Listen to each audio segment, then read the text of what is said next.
had a story planned, but hearing Eric's story reminded me of another story, because my mom's actually an alcoholic too, so it obviously runs in my family. So I'm going to tell you the story of my accidental DUI, as I like to refer to it as. It starts out like any other story. You're out with your friends drinking, and it's a Tuesday night, and someone says like, "All right, are we done? Like, you want to go out again?" I'm like, "Yeah, I've got off tomorrow. Why not?" And everything goes normal, way that everyone plans. You end up drunk and in the middle of Doylestown and not knowing like what the hell's going on. Next thing you know, you're fighting with your best friend, throwing your flip-flop at him, and not really sure what you're doing. And then he, turns to you and says, "Bet you never saw something like this before." And then he just plants himself in a bush in front of a Starbucks. And you're like, "You're right, I haven't seen that before. And I'm not sure I'm going to see that again." And when we went back 2 months later, that bush was uprooted and dead, as proof that that actually happened. So we're like walking in the middle of the town, and Doylestown's like a pretty like uppity, white person town and stuff that, we leave bookshelves of books like out in front of our used bookstores, because like who's going to steal something like that? Who's going to take it? Me and my best friend Brandon are going to take stuff like that.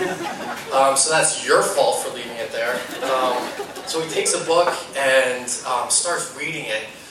And he's like, "God, this is the worst piece of shit book I've ever read in my entire life." And he starts ripping pages out of it. He's like, "This is what I think of this fucking book."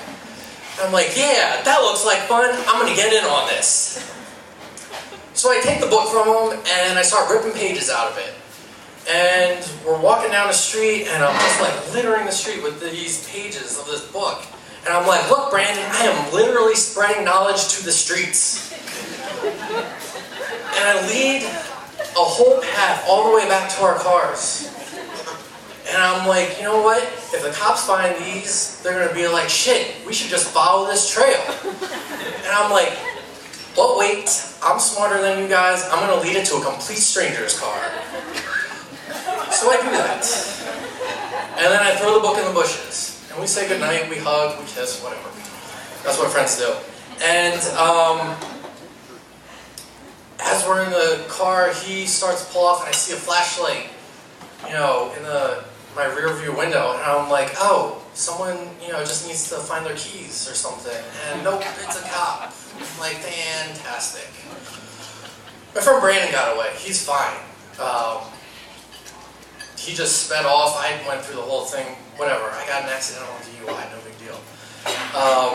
And the next morning when we went to go pick up, my car and stuff, I naturally called my friend Brandon and asked him to take me there, because he got away scot-free. I ended up in jail, where they actually put you in a cell and they give you these handcuffs on these benches. And it's like, you know what, I'm just going to annoy the shit out of these cops. I'm going to handcuff myself to these benches, so when someone comes and picks me up, they're going to have to unlock me.